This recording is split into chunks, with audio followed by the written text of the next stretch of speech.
Our next speaker will be Dr. Dana Suskind, who will be addressing 30 Million Words, a public health approach to early childhood. Dr. Suskind is author of the book 30 Million Words, Building a Child's Brain, a professor of surgery and pediatrics at the University of Chicago, director of the Pediatric Cochlear Implantation Program, and founder and director of the 30 Million Words Initiative. Dr. Suskind's ultimate goal, and that of her dedicated team, is to help all children reach their full potentials and to close the ever-widening achievement gap. Please join me in welcoming Dr. Dana Suskind.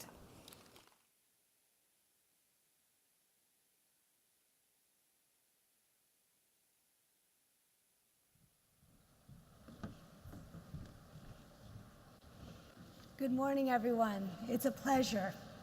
I'd like to start off by stating I have no financial disclosures. And while it's true I'm a pediatric otolaryngologist, a pediatric cochlear implant surgeon to be exact, at my core, I'm a pediatrician. In fact, my father, who's out here, my brother, a cousin, Greta and Mason, are all pediatricians, so there may be DNA implications.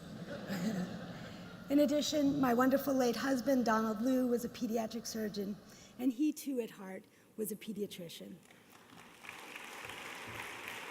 So today, look at me as a pediatrician who happens to use a scalpel. My dad would be very happy.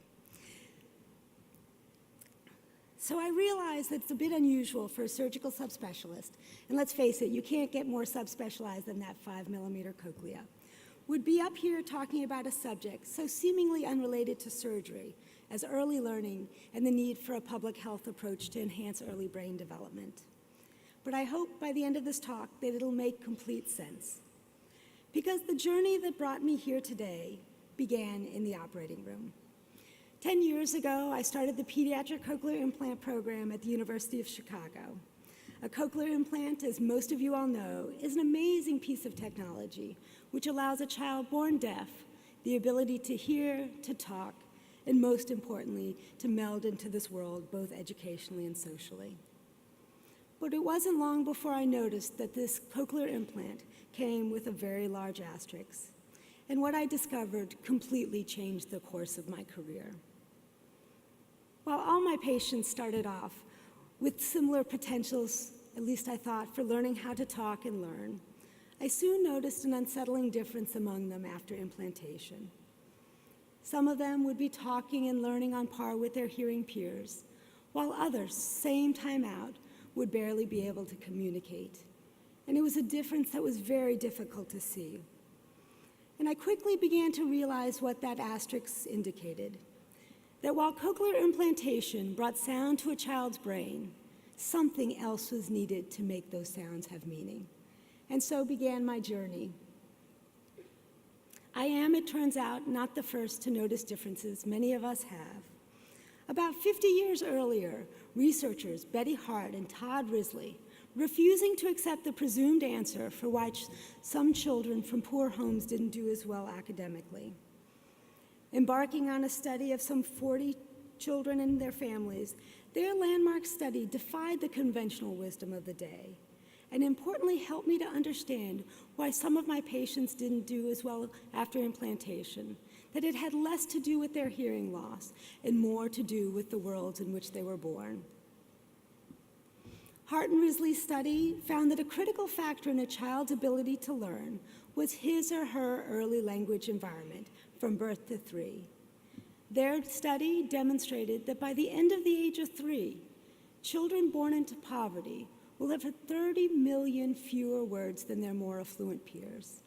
And just to orient you to this graph, the y-axis is number of words exposed in the millions, and the x-axis is age of child in months. But of course we know quantity was just a small part of it. Quality played a huge role, with children who heard fewer words hearing many more prohibitions, don't do that, sit down, less verbal back and forth, and less complex vocabulary. Often called the 30 million word gap, a term that I don't like in truth. These differences, how and how much parents talked and interacted with their children, were correlated not just with their vocabulary development, but importantly, test scores and IQ in the 3rd grade. In other words, how many words a child heard and how they were spoken in the first 3 years of life were critical factors in a child's school readiness, catapulting some to the top of their potentials and sending some to languish at the bottom. A division so prevalent that we have a name for it, the achievement gap. But what's important is that Hart and Risley studies and the myriad of studies that have followed that show at first glance, well, it's about socioeconomic status. In truth, after careful analysis, the essential component is language and interaction in the first 3 years of life. In fact, Hart and Risley studies is only the first sentence in a robust scientific literature connecting the power of parent talk, a term that I much prefer, to really building the whole child, building a child's literacy skills, math and spatial skills, behavior, stress management, perseverance.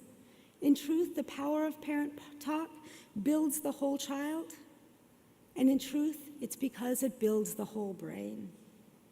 It's the intersection of child development and the burgeoning neuroscience that really gives us a window into why we must act so early and with such intentionality. Kim Noble, a neuroscientist and another fellow pediatrician, has demonstrated the structural correlates of socioeconomic status and the impact on learning in such areas of the temporal region, which is important for language, and the prefrontal cortex, which is important for behavior. In tracing out the environmental exposures that really connect socioeconomic status to academic achievement, Kim Noble elegantly shows that the critical factors that science has demonstrated are 2 key mediating factors. You can see at the top the linguistic environment of a child, and at the bottom, the family stress. In truth, the 30 million word difference is really just a metaphor for the power of interaction in the early years for building a brain.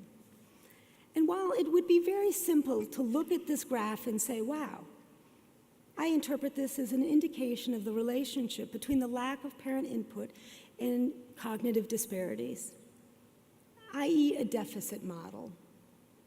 But to me, I look at this graph in a far more positive way. To me, this slide represents hope, because to me, it is a strong indication that there are positive solutions to this tragic issue. That is the inherent capacity, really the power of every parent and caregiver to build their children's brain from day one. There is tremendous untapped power.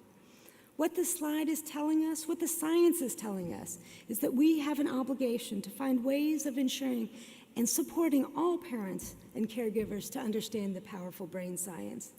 The brain science which clearly shows they are the key architects of their children's brain development, and to understand the simple strategies that they can implement. But in truth, while we're talking much about socioeconomic status, the rise of technology and distracted parenting makes this a universal and important science to share. So based on this science and the relationship to all children, including my patient population, and the need to affect positive change, I started the translational research program at the University of Chicago called 30 Million Words. There are 2 very important points that I want to state before I go on. It's critical to point out that while we're talking about socioeconomic status, language, and lagging achievement, this does not reflect a difference in love of parents. No socioeconomic group has cornered the market on loving their children, nor wanting their children to be happy and successful.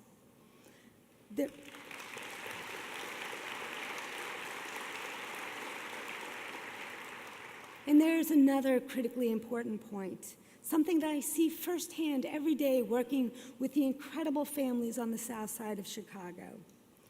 To say that being poor is difficult would be the greatest of understatements. There are many impinging factors on a home language environment. Families living in unstable home situations, violent neighborhoods with unstable employment and unstable childcare must be supported. This science is not simply about telling parents, hey, go talk to your kid. This science is about the need for social policies which invest in families and communities so that they may invest in their children.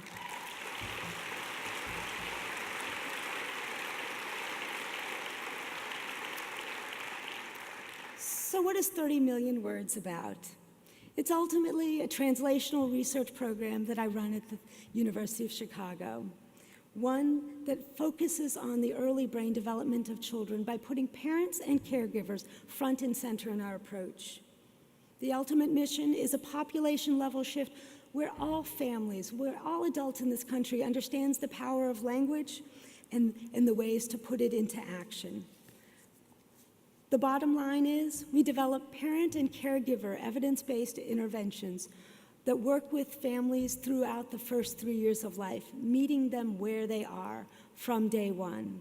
We start off in the maternity wards and even before, go into pediatricians' offices, work through partnering with FQHCs, into home-based, home visiting programs, and community-based organizations.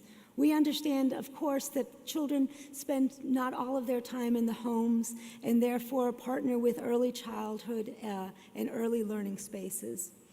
Ultimately, all of our programs are parent-developed, parent-tested, and parent-directed. We truly partner with parents. What are the fundamental tenets of all of these programs? While they look different at each stage because of the developmental stage that the child is, there is a fundamental tenet that most people often say, well, it's all about words. You're called 30 million words.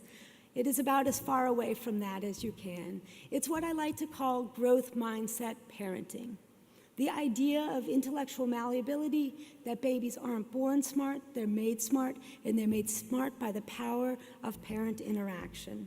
And this is just a little snippet of how we explain this science in one of our interventions. Your baby's brain is like a sponge absorbing everything going on around him. What he soaks in right now builds connections in his brain. Every word you say strengthens your baby's brain. You see me? Yeah? You know my voice? She's been able to hear you talk since halfway through your pregnancy. Yeah, you big boy. Every snuggle you share strengthens his brain. When you hold your baby close, you make him feel safe and secure. We just want you to sleep like this tonight. Even the diapers you change strengthen your baby's brain. Let's take your nappy off. When you respond to your baby's needs, you show her she can count on you to be there. Just by talking, just by caring, just by responding, you build your baby's brain. So once parents understand the brain science, the importance of responsive parenting and attachment, how do they put it into action? As we know, a rich early language environment is a complex thing, but my team and I have culled it down to what we like to call the 3 T's. Tune in, talk more, take turns. Tuning in is really tuning into your child's interests, following your child's lead. Talking more is just as it sounds, using rich vocabulary, talking about the past, the present, and the future. And take turns is really viewing your child as a conversational partner from day one. These 3 T's go through all of our programs, and they're the foundation for whether or not you're changing your baby's diaper, taking a bus downtown, or reading a book. I often say the 3 T's can be used in many other situations at a higher political level. Tuning in is so maybe we'll expand the 3 T's next. But we know that knowledge is only one step, or we'd all be exercising and eating healthily. Therefore, in our programs, we've embedded what we call behavioral nudges. I stole it from the economics world, where we hope that knowledge turns into action. We use things like quantitative linguistic feedback, using a tool called the LENA, which is basically like a language pedometer, so parents can really understand how many words they're exposing their child to and how many conversations. We use something called video modeling, where parents practice the strategies and analyze it in real time. Goal setting, each week they do. And importantly, we've even embedded in our technology platforms text messaging. But this is sort of a special text messaging in that parents develop their own text message for their future selves, saying, you know what, Molly, today I hope you're talking a lot to Johnny. So it's a really nice form of empowerment. But what's important to know, as compelling and as exciting as sometimes 30 million words sounds, it's really meaningless unless we can demonstrate the impact on the developing child. And that's why science and the randomized control trials are the foundations for everything that we do. This little diagram feedback cycle is an indicator that we use science not only to understand what works and with whom, but importantly what doesn't work, so we can continue to iterate. And because of time, unfortunately, I can't go into great detail about our data, but we actually have a number of oral presentations and posters at the AAP, and in fact, just in an hour or so, and we'd love to see you and share some of our data. But just at a high level, we have early data on our newborn intervention that overlays onto the universal newborn hearing screen with approximately 500 families, which shows immediate and delayed impacts on parents' knowledge and beliefs about their importance in child development. We have an oral presentation on our well baby intervention that overlays onto the well baby checks of 1, 2, 4, and 6 months that we're partnering with 10 FQHCs across the Chicagoland, demonstrating impacts on parents' knowledge and beliefs, as well as, unfortunately, we didn't have the data for the presentation, even impacts on MacArthur scores, vocabulary. We have a little bit of data on our home visiting program, which is undergoing a 5-year longitudinal study following children into kindergarten, demonstrating impacts on parents' knowledge and beliefs and their conversational engagement with their children. So where are we now? You know, it's easy to think about these interventions as siloed interventions working and empowering parents in the first 3 years of life.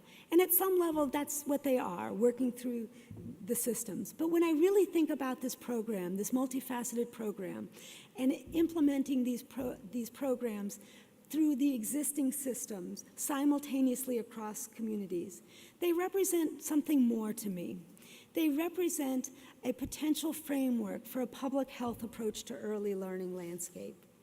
Because when you think about what we need to happen and the scale that we need to have it happen, what we're really talking about is the need for a public health response. We need a lens which takes a much more preventative approach to early learning rather than our current mainstay of remediation. We need to think about this issue and the interventions that we develop at a population level, like Reach Out and Read, where we think about the individual parent and child, but think about it at scale.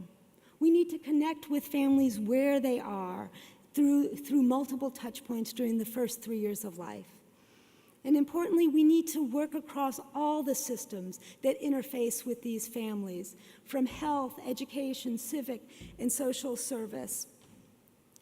Because this last bullet point can't be underestimated. I know all of you all know too well that one of the major issues in the early childhood space is its fragmentation.